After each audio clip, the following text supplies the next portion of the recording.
ओए, पिछले एपिसोड में आपने देखा डीजीपी आडम डाकू का एनकाउंटर करना चाहता है, पर वो वहाँ से भाग जाता है। फिर ये लोग क्रिमिनल डीजीपी को कॉल करके आडम डाकू के सारे अड्डों का ठिकाना बता देता है और वहाँ पुलिस रेड कर देती है। आडम डाकू कंगाल हो जाता है।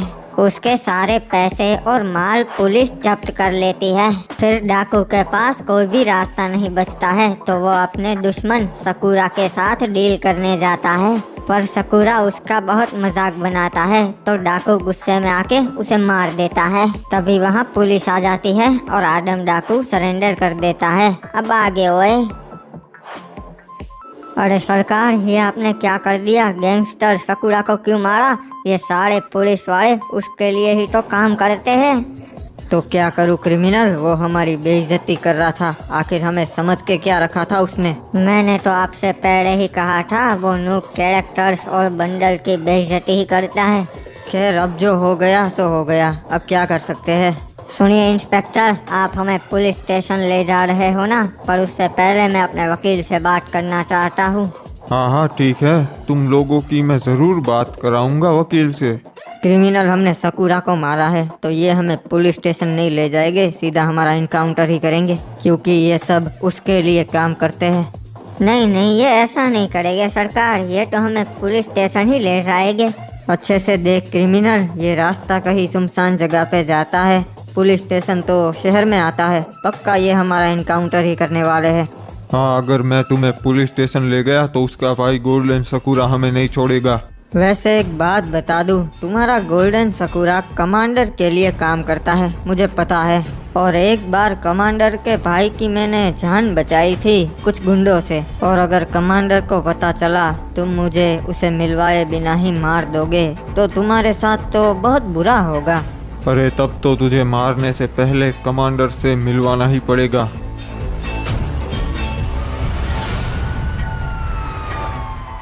कमांडर के बंगले पर तो पहुंच गए, पर पहले मैं उनसे बात करके आता हूं। अगर उनकी मर्जी होगी तभी वो तुमसे बात करेंगे, तब तक तुम कार में ही बैठे रहना। ओए बता तावड़े, आज इस रास्ते कैसे आना हुआ? कमांडर, मैं किसी को आपसे मिलवाने लाया हूँ, वही लोगों को जिसने आपके भाई की जान बचाई थी। अच्छा, मेरे भाई की जान बचाई थी वो लोग? तब तो मिलना ही पड़ेगा। ठीक है, मैं अभी उनको बुलाता हूँ। अबे ओ सुनो, तुम आ सकते हो, कमांडर ने इजाज़त दे दी है।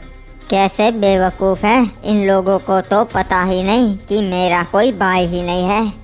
आपके बारे में बहुत सुना है कमांडर, पर कभी मुलाकात नहीं हुई, आज मौका मिल ही गया। ओए आडम डाकू, मान गए तुझे, बढ़िया बुद्धू बनाया तूने इनको। बता अब क्यों आया है यहाँ पे? कमांडर, मैं आपके लिए एक प्रस्ताव लेके आया हूँ। मुझे पता है आप भी सीक्रेटली एक पूरी गैंग चलाते हो और उसमें आप कमोड और हथियार वगैरह बेचते हो। अच्छा, तो उसके बारे में तू जानता है, और क्या प्रस्ताव है तेरा?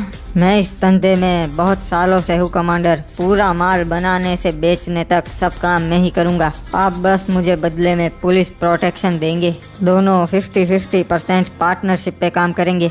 ओए, ये तो वही प्रस्ताव है जो आज सुबह तूने सकूरा को दिया था, और वो नहीं माना तो तूने उसे मार दिया। ये प्रस्ताव कभी सकूरा के लिए था ही नहीं कमांडर, वो तो बस एक प्यादा था आप तक पहुंचने के लिए। ऑफर तो बढ़िया है, पर तुम ये जानते थे ना सकूरा मेरे लिए ही काम करता था। कहाँ गया वो कमीना? अच्छा, तो यहाँ है। कमांडर, इसने मेरे भाई को मारा है, मैं इसे नहीं छोड़ूंगा। ओए रुक जाओ, फिलहाल ये हमारे मेहमान है। कमांडर, इसने हमारे शहर में आके बेवजह मेरे भाई को मार दिया, मैं इसे कैसे जाने दूं? गोल्डन सकूरा, मैं समझ सकता हूँ, मुझे माफ कर देना, गलती हो गई मुझसे। नहीं आडम डाकू, मैं तो तुझे जिंदा नहीं छोड़ूंगा। ओए डाकू, मुझे भी माफ कर देना, मैं भी अपने पार्टनर्स को नाराज नहीं कर सकता। अरे ये क्या सरकार, अब तो हम गए।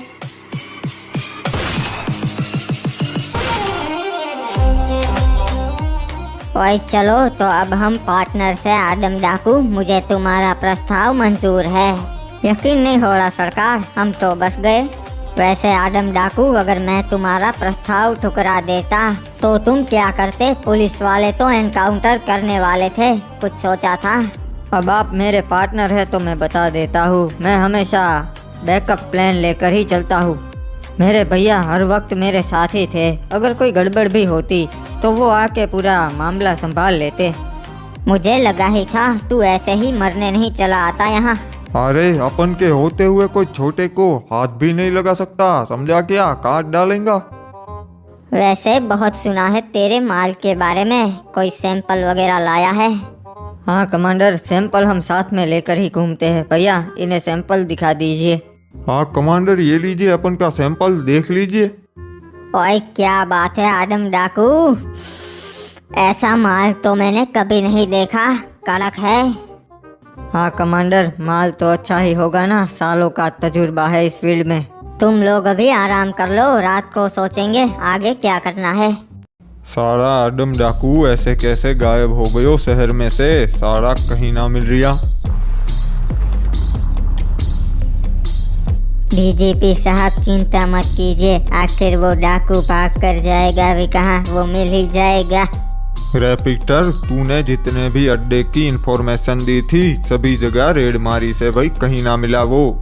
हाँ डीजीपी साहब, क्योंकि वो अभी इस शहर में ही नहीं है, दूसरे शहर में चला गया है। तू इतना यकीन से कैसे कह सकता से पीटर? अपन के खबरियों ने बताया वो आज दूसरे शहर गया था सकूरा से डील करने के लिए, उसको पुलिस प्रोटेक्शन चाहिए था सकूरा से। पर सकूरा ने उसका साथ नहीं दिया तो डाकू ने मार दिया उसे और वहाँ से भी भाग गया। सिर्फ पुलिस ही नहीं, सभी लोग ढूंढ रहे हैं उसे, खास करके सकूरा के आदमी। डाकू के दुश्मन बढ़ गए से भाई। वैसे यो बता, तू हमारी मदद क्यों करना चाहता से, इसमें थारा के फायदा? डीजीपी साहब, मुझे पता है तनख्वाह से किसी का घर नहीं चलता, ऊपर की कमाई सबको चाहिए। आप भी चाहते थे कि डाकू आपके लिए काम करे। वो कमोड बेचता था और आप उसे नज़रअंदाज करते थे, आपको कोई दिक्कत नहीं थी वो छोटे पैमाने पे धंधा करे तब। पर डाकू एक बेलगाम घोड़ा है, आप उसे कंट्रोल नहीं कर पाए, वो आपके ऊपर चढ़ने लगा था, इसलिए आप अभी उसे मरवाना चाहते हो। सही कहा तूने, इस जमाने में तनख्वाह से घर ना चलता। हमारे बच्चे इंग्लिश मीडियम स्कूल में पढ़ते से, मालूम से कितनी फीस से, पूरे 1.5 लाख रुपए। इतने रुपयों में तो हमारी 12वीं तक की पढ़ाई हो गई थी। तो सही कहा मैंने, तनख्वाह से घर ना चलता, ऊपर की कमाई चाहिए। इसीलिए मैंने डाकू को जेल से रिहा करवाया ताकि वो हमारे लिए काम करे। पर वो हमारी बात ना सुनता था, अपनी मनमर्जी करता था। तो अब हमारे फैलाए हुए रायते को मुझे ही साफ करना से, इसलिए डाकू को मारना पड़ेगा। तो डीजीपी साहब, डाकू को मारने के बाद आपको भी कोई चाहिए होगा जिसके साथ आप बिजनेस कर सको। तो मैं यही चाहता हूँ कि हम दोनों मिलकर बिजनेस करें। आपका क्या कहना है इसके बारे में?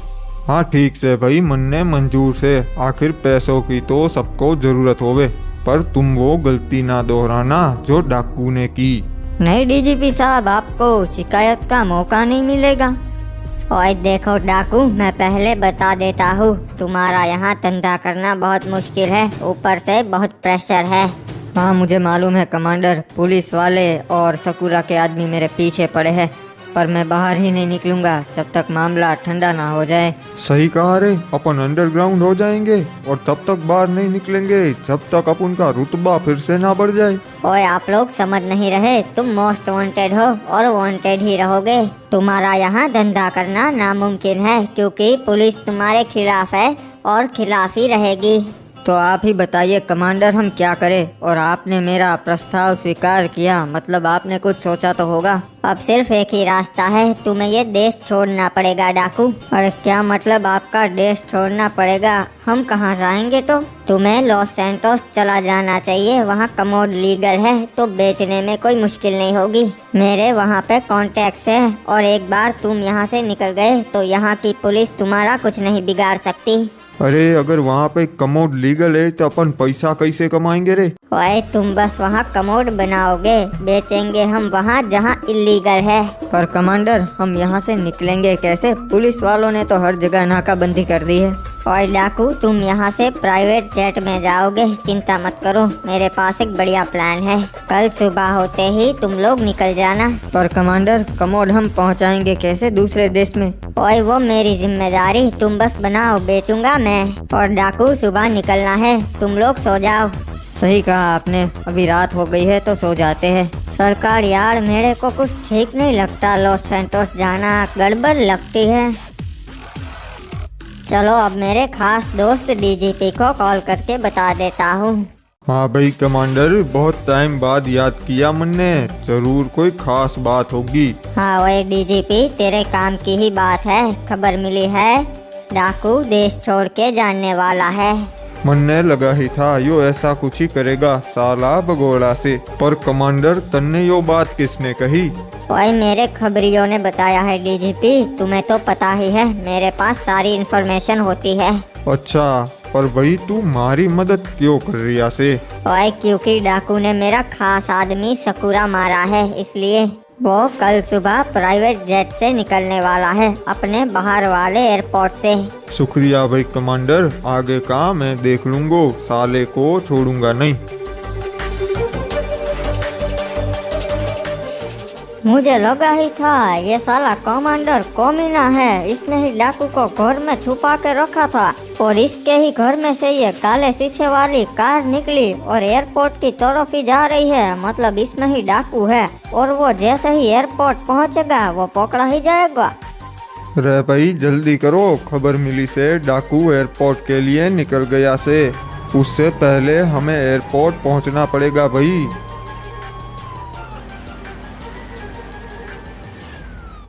रे भाई पक्का वो इसी प्लेन में होगे, जल्दी करो, हमें इस प्लेन को रोकना पड़ेगा कैसे भी करके।